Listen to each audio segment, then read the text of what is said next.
Riptide Renegade is the latest game from Vector Unit, so like the eager beavers we are, we were the first to play it on mobile with Matt Small, who's the co-founder and creative director of the studio. Now, the first interesting thing we found out was that they called it Riptide Renegade instead of Riptide GP 3 because it's in fact a series reboot.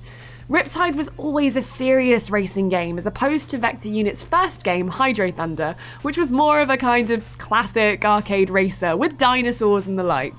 With this game, they're trying to capture that old spirit a little bit.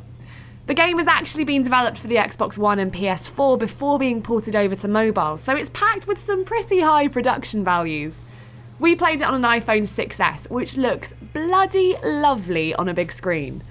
You can unlock multiple characters and vehicles. At launch, there are about 9 different characters you can get your hands on, and control-wise, we played it using the accelerometer, but there are also your traditional touchscreen controls, and Riptide also supports gamepad MFI controls. It also supports Apple TV, and it supports crossplay, so if you buy it in one place, you can play it in another.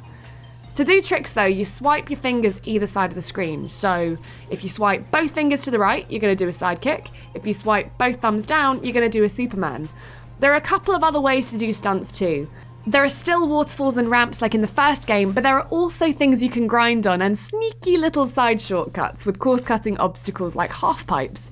Doing a stunt is going to fill up your boost bar so you can quickly slam into a sudden burst of speed and nudge your way up the race rankings. There's also been a lot of attention to detail here on the water physics. Not many people are doing water races these days apart from Vector Unit, but it adds a whole new element.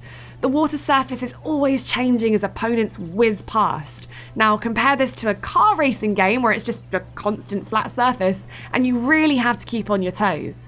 In Riptide Renegades, the track surface changes constantly. You can even use it to your advantage.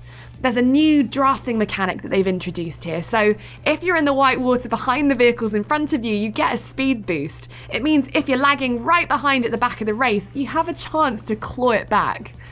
Riptide Renegades is coming out for Android and iOS sometime towards the end of May or the beginning of June. Let us know whether you'll be getting your hands on it in the comment section below, and I'll see you guys on the next video.